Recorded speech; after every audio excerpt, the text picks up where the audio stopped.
Bila shaka uliwahi kusikia mtu ambaye amejiua kwa sababu ya mapenzi, lakini katika mapenzi inawezekana huijui ni sababu gani inayomfanya mtu kujiua.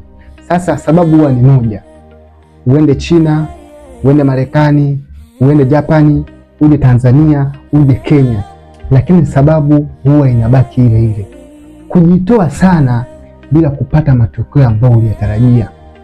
Yaani unajitoa sana kupata matokeo fulani.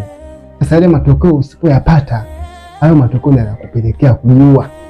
Kwa mfano, una girlfriend wako, unampatia zawadi, unampatia vitu vya thamani, lakini haoneshi shukrani ambayo ulitegemea. Unampa vitu vya thamani ukitarajia kwamba atakupenda zaidi, lakini ndio zaidi ule upendo unaomuonesha au vitu vya thamani unavyompatia, na yeye anampatia mtu mwingine. Unampa vitu vya thamani ukitarajia kwamba atakushirikisha katika mambo yake, lakini hakushirikishi. Anakushirikisha mambo machache, lakini mambo mengine anakuficha. Unaweza ukawa naye leo Dar es Salaam, lakini kesho kasikia yuko Mwanza, yuko Dodoma, lakini hujui lolote. Unampa vitu vya thamani ukitarajia kwamba ukimpigia simu ataipokea kwa wakati, ataiheshimu simu yako, lakini inakuwa tofauti. Unampatia vitu vya thamani ukitarajia kwamba mazungumzo yenu yatakuwa fair, lakini ndio kwanza ukimuuliza kitu anakujibu shiti. Ukimuuliza kitu, ukimwambia kitu fulani, ndio kwanza hajali. Sasa haya madudu yote niliyoyataja yanakuja kupelekea panicking. Sasa panicking ndio inampelekea mtu kujiua katika mapenzi. Panicking huwa inatengeneza vitu viwili katika mapenzi, katika mahusiano. Kitu cha kwanza, kumdhuru huyo mtu kwa lengo la kumkomoa. Utasikia kamnyang'anya gari aliyompatia, utasikia kachoma nyumba yake aliyomgeia, utasikia kamnyang'anya simu aliyompatia, vitu kama hivyo.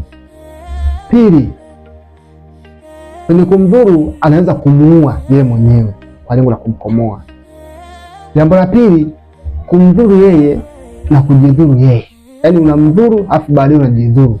Ndio kusikia katika familia nyingi, baba amemuua mke wake, baada ya kumuua na yeye akajiua, au mwanamke kamuua mume wake, baada ya kumuua na yeye akajiua. Familia amezisikia nyingi. Sasa katika hayo mambo mawili yakishindikana zaidi, ndipo mtu anajiua yeye kama yeye. Ukuta fulani kajiua, mara kajiua kwa sababu mapenzi. Asa ndio inakuwa ni fikra ya mwisho, mtu kujua yeye kama yeye. Sasa unajifunza nini katika hii scenario? Unajifunza kwamba katika maisha usimpiganie mtu ambaye hayuko tayari kupiganiwa. Usimpiganie mtu ambaye hakuonei huruma. Usimpiganie mtu ambaye hayuko tayari na yeye kukupigania. Na hayo ndio ya kujifunza katika maisha. Ukishalitambua hilo, huwezi kumpigania mtu ambaye tayari hajaonyesha thamani. Mtu akishaonyesha thamani, ameshaanza kukuthamini, ndipo na wewe unatakiwa kumpigania. Lakini ukimpigania mtu ambaye bado hajakuonyesha thamani, matokeo yake ndio haya. Mtu nasikia kajiua kwa sababu mapenzi, mtu nasikia kamua mtu kajiua na yeye, na mambo mengine kama hayo. Asante sana kwa kunisikiliza. Kwa majina naitwa Taufiki Abdallah.